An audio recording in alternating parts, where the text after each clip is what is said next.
Hello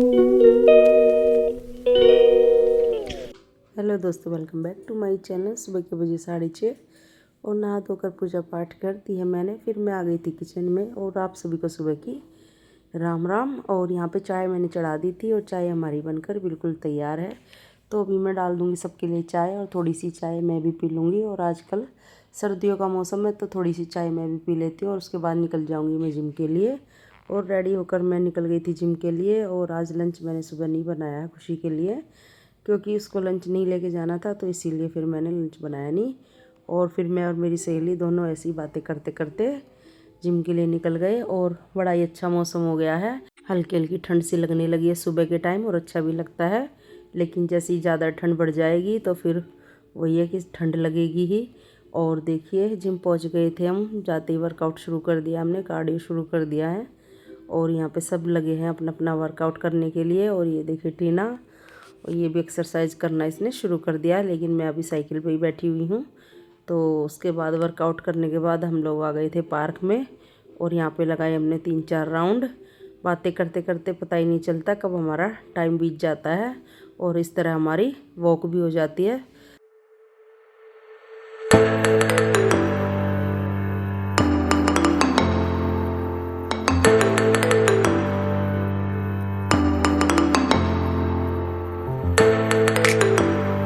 और gym से आ गई थी मैं घर पे और थोड़ा सा रेस्ट करने के बाद चढ़ा दी थी मैंने ग्रीन टी। और साथ में काट लूँगी मैं एक एप्पल भी। और आजकल काफ़ी एप्पल आए हुए हैं मीठे मीठे, आज ये आप लोग भी खा लीजिए। और यहाँ पे मैंने लौकी का रायता बना लिया है और इसकी रेसिपी मैंने फुल आपको दिखा दी थी। और ये मैं ऐसे ही बना के रख लेती हूँ पीठी, क्योंकि लौकी फिर अंदर से ख़राब हो जाती, तो इसलिए मैं एक स्टोव उबाल के रख लेती हूँ। और यहाँ पे मैंने जीरे का तड़का लगा दिया ऊपर से लौकी को दही में मिक्स करने के बाद उसकी पिट्ठी को। और यहाँ पे मैंने बनाई थी आलू मटर की खिचड़ी, और ये देखिए कितनी अच्छी लग रही है देखने में। और इसकी रेसिपी भी मैं कई बार दे चुकी हूँ, तो इसलिए फिर मैंने पूरा शूट नहीं किया था।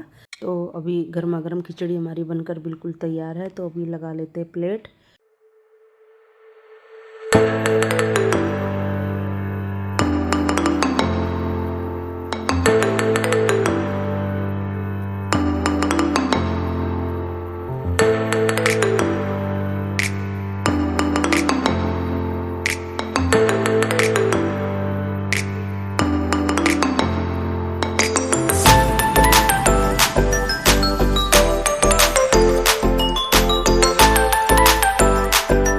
और प्लेट हमारी लग गई है। तो ये हमारी आलू मटर की खिचड़ी, साथ में घिया का रायता और मिर्ची, और ये ऊपर से डाल दिया देसी घी। तो आ जाइए आप लोग भी खा लीजिए, गर्मा गर्म खाना तैयार है। और ये है छवि की प्लेट, और वो रायता वगैरह नहीं लेती है मिर्ची विर्ची, तो वो ऐसी खाएगी घी के साथ।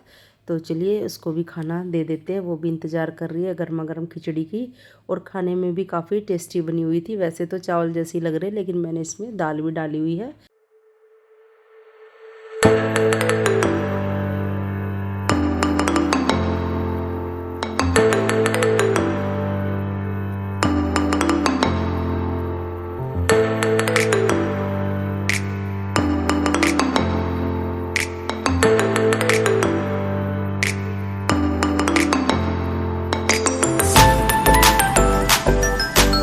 तो दोपहर का खाना वगैरह हो गया था, फिर हो गया था शाम का टाइम। और यहाँ पे चढ़ा दी चाय मैंने अपने लिए और छवि के लिए। तो अभी पी लेंगे चाय और उसके बाद करेंगे तैयारी शाम के खाने की। और आज मैं खाने में बनाऊंगी कड़ी चावल। कई दिन हो गए मैं मायके गई थी, तो वहाँ से लस्सी लेके आई थी, तो वो लस्सी ऐसी रखी हुई मेरी फ्रिज में।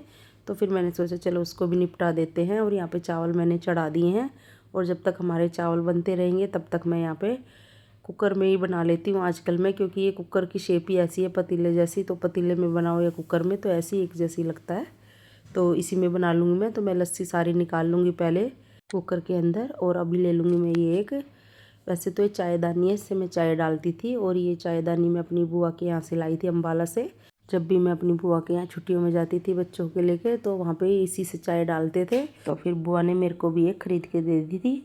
और यहाँ पे मैंने 1.25 कप बेसन डाल लिया लस्सी के अंदर, उसमें डाल दिया हल्दी पाउडर, मिर्च पाउडर, और इसको ब्लेंडर से मिक्स कर लिया अच्छे से, क्योंकि ब्लेंडर से जल्दी हो जाएगा। वैसे तो नॉर्मल जो रही होती है उससे भी हो जाता है, लेकिन कभी कभार जल्दीबाजी में मैं इसका यूज़ कर लेती हूँ। वैसे तो ज़्यादा यूज़ होता नहीं है ब्लेंडर का मेरे यहाँ, एक साग और पालक वगैरह, जैसे पालक पनीर बनाना और साग बनाना तब ज़्यादा यूज़ होता है। मक्खन वगैरह तो खैर मैं बनाती नहीं हूँ। तो उसको फेंट लिया था और चढ़ा दिया मैंने गैस के ऊपर, और इसको चलाते रहेंगे जब तक इसमें उबाल ना आ जाए। लेकिन बीच बीच में मैं थोड़ा थोड़ा काम करती रहती हूँ, क्योंकि काफ़ी टाइम लगता है इतनी सारी कड़ी को उबाल आने में। तो साथ ही साथ मैं अपने दूसरे काम भी करती रहूँगी, लेकिन बीच बीच में चलाती रहूँगी। जैसे ही कड़छी रुकती है वैसे ही चलाने लग जाती हूँ। और यहाँ पे मैंने बेसन ले लिया है पकौड़ी के लिए, और आज मैं बनाऊँगी पालक वाली पकौड़ी। और पालक मैंने निकाल लिया है, और अभी इसको मैं पहले भिगो के रख दूँगी बेसन को। उसमें डालूँगी कुछ मसाले, हल्दी पाउडर, मिर्च पाउडर, धनिया पाउडर, नमक और हल्का सा सोडा भी डाल लिया, एक चुटकी। और इसको पानी डाल के अच्छे से फेंट लूँगी। और जब तक ये फूलेगा अच्छे से तब तक मैं अपने बाकी के काम कर लूँगी, और बीच बीच में मैं अपनी कड़ी को भी चलाती रहूँगी। और यहाँ पे हमारा बेसन भी अच्छे से फिट गया है, तो इसको रख दूँगी साइड में। और मुझे पालक भी काटना है। वैसे पालक को मैंने धो के तो रख दिया, बस अभी काट के और रख दूँगी मैं। और बेसन मैंने फेंट लिया था, और बीच बीच में मैं कड़ी भी चला रही हूँ। और बारीक बारीक मैं ये पालक को काट लूँगी। आप चाहे तो इसको मोटा भी काट सकते हैं, पकौड़ी में तो दोनों तरह का चल जाता है, बारीक भी मोटा भी। लेकिन थोड़ा सा मैं छोंक में भी डालूँगी, तो इसीलिए मैं बारीक ही काटूँगी, क्योंकि जब मैं प्याज में डालूँगी तो फिर बड़े बड़े पत्ते मुँह में आए तो अच्छे नहीं लगते हैं। वैसे तो मेरे बच्चों को पत्ते वाली चीज़ कोई भी पसंद है नहीं, बड़ी मुश्किल से ही खाते हैं, लेकिन फिर भी मैं डाल ही देती हूँ, क्योंकि चाहे थोड़ा थोड़ा खाएं लेकिन खाने की हैबिट होनी चाहिए। वैसे भी पालक तो सेहत के लिए अच्छा ही होता है। और ये देखिए बारीक बारीक पालक काट लिया मैंने। और ये देखिए हमारा यहाँ पे कड़ी में उबाल भी आ गया है, तो अभी अपने आप ही उबलती रहेगी। और अपने हिसाब से पानी वगैरह कम ज़्यादा अगर करना है तो इस टाइम पे कर लें, क्योंकि बाद में तो फिर वही कच्चापन रह जाता। तो मैं इस टाइम पे ही पानी बढ़ा देती हूँ अगर मुझे ज़रूरत लगे तो। और नमक डाल दिया साथ ही साथ, पहले मैंने नमक नहीं डाला था क्योंकि फटने का डर रहता है कई बार नमक पहले डालने से, तो इसीलिए मैंने बाद में डाला। और यहाँ देखिए हमारे चावल भी बनकर बिल्कुल तैयार हो गए हैं। और अभी प्याज का कोई मैंने काम किया नहीं है, तो इसलिए कान्हा जी को भी भोग लग जाएगा। तो इसीलिए मेरी एक ये कोशिश रहती है कि मैं पहले ही चावल बॉईल करने के लिए रख दूँ, ताकि कान्हा जी को भी भोग लग जाए। तो उसी में मैं मीठा वगैरह डाल के तो कान्हा जी को भोग लगा दूँगी। और ये देखिए कड़ी में उबाल आ गया अच्छा सा। तो इसके बाद हम पकौड़ियाँ बनाने की करेंगे तैयारी। तो साइड बाय साइड मैंने लहसुन, प्याज, हरी मिर्ची वगैरह सब काट के रख लिया है, और अभी करते हैं पकौड़ी की तैयारी। तो यहाँ डाल लिया मैंने जो बेसन भिगो के रखा था, ये अच्छे से फूल गया है, तो इसमें डाल लिया मैंने प्याज। और साथ ही डाल दिया मैंने इसके अंदर पालक बारीक कटी हुई, हरा धनिया। और इसको अच्छे से कर लेंगे मिक्स, क्योंकि मसाले तो सब इसके अंदर पहले से ही हैं, सिर्फ हमें पालक ही ऐड करना था, तो सब मैंने कर लिया है। और मिक्स करने के बाद इसकी टेस्टी टेस्टी पकौड़ी बनाएंगे।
चलिए पकौड़ी हमारी बनकर तैयार है, और टेस्टी बनी थी काफ़ी। छवि ने भी खाई और मैंने भी खाई। और अभी लगा देते तड़का। एक्स्ट्रा ऑयल मैंने निकाल दिया था, तो डाल दिया उसमें मेथी दाना, सूखी लाल मिर्च, जीरा, और साथ में डाल दिया बारीक कटे लहसुन, और स्लाइस करी हुई प्याज, हरी मिर्ची, और सूखी लाल मिर्च भी डाली मैंने तड़के में। और अच्छे से उसको कर दिया है मिक्स। और यहाँ पे मैंने कड़ी में डाल दिए पकोड़े जो मैंने बनाए थे। जब तक हमारा तड़का तैयार हो गया तो ये भी कड़ी को अच्छे से सोख लेंगे और फूल भी जाएंगे साथ ही साथ। तो चलिए तड़के को भी देख लेते हैं, और इसमें डाल देते हैं मैंने जो पालक बचाई थी थोड़ी सी पकौड़ी के बनाते वक्त। तो इसको भी डाल देंगे और इसको अच्छे से भून लेंगे और ये अच्छे से सॉफ्ट हो जाएगी और जल्दी पक जाती है, ज़्यादा है भी नहीं। और इसी में डाल देंगे थोड़े से मसाले, मिर्च पाउडर, धनिया पाउडर, हल्दी पाउडर और साथ में डाल देंगे नमक। और अभी इसको कर लेंगे अच्छे से मिक्स और इसको 2-3 मिनट भूनेंगे और अच्छे से पालक भी पक जाएगी। और भुन गया था ये, उसमें डाल दिया थोड़ा सा हरा धनिया और ये मेरे पास कटा हुआ रखा था तो मैंने वही डाल दिया, एक्स्ट्रा मैंने अलग से नहीं काटा है। और अभी डाल देंगे तड़के को कढ़ी के अंदर और इसको कर लेंगे अच्छे से मिक्स। और कढ़ी काफ़ी टेस्टी बनी थी। और जब टाइम कम हो तो ऐसे कढ़ी बनाएं ताकि टाइम भी बच जाए और काम भी हो जाए। मैं तो ऐसे ही बना लेती हूँ कभी कभी, और कभी कभी स्टार्टिंग में ही तड़का लगा देती हूँ और पकौड़ी बाद में बनाती हूँ। लेकिन कभी कभी ऐसे जब टाइम कम होता तो ऐसे बना लेती हूँ। और ये मैंने ऊपर से भी लाल मिर्च वाला तड़का लगा दिया है। ऑयल के अंदर डाल दिया था जीरा और डेगी मिर्च और उसको थोड़ा सा मिक्स करके और ऊपर डाल दिया कढ़ी के अंदर। इससे अच्छा सा कलर भी आ जाता है, टेस्ट भी बढ़ जाता है कढ़ी का। और चावल मैंने यहाँ पहले से ही डाल के रख लिए थे थाली के अंदर। और ऊपर से डाल दूंगी मैं कढ़ी पकोड़े वाली, और काफ़ी टेस्टी कढ़ी थी। और आ जाइए आप लोग भी खा लीजिए। थाली हमारी लग के तैयार है, तो खा लीजिए गर्मा गर्म कढ़ी। और सर्दियों के मौसम में कढ़ी अच्छी लगती है गर्मा गर्म। वैसे तो सर्दियों के मौसम में कुछ भी गर्म चीज़ हो वही अच्छी लगती है। तो चलिए अभी खाना दे देते हैं छवि को, और वो कर रही है खाने का इंतज़ार, क्योंकि ये रहती है घर पे। आजकल इसके पास कोई काम नहीं है तो इसको भूख भी जल्दी लग जाती है। तो बस अपना ऐसे ही टाइम पास कर रही है ये। तो अब इसका एग्ज़ाम तो हो चुका है, ये अपनी कर रही है रिज़ल्ट की वेट। तो इसलिए जब तक ये खाली है तो कुछ काम धाम इस पे है नहीं, तो अपना खाना खाती है, एंजॉय करती है, टीवी वगैरह देखती है, साथ ही अपना गिटार वगैरह बजाती रहती है। तो चलिए एक थाली और लगा दी है, ये लगाई है मैंने खुशी के लिए। और वो ऐसी खाती है, आपको पता ही है मैं बार बार ये एक चीज़ बोलती रहती हूँ। तो उसको भी थाली लगा के मैंने दे दी है। और देखिए कंबल निकल गए घर में। खैर मैं तो कई दिनों से ही कंबल ओढ़ रही हूँ, लेकिन इन लोगों के लिए भी मैंने कंबल निकाल दिए हैं। तो चलिए इस वीडियो कहीं पे एंड करेंगे। अगर वीडियो में आपको कुछ भी अच्छा लगे तो लाइक शेयर एंड सब्सक्राइब ज़रूर करना। तो मिलते हैं नेक्स्ट वीडियो में। गुड नाइट, शुभ रात्रि, कल मिलेंगे। Thanks for watching my video.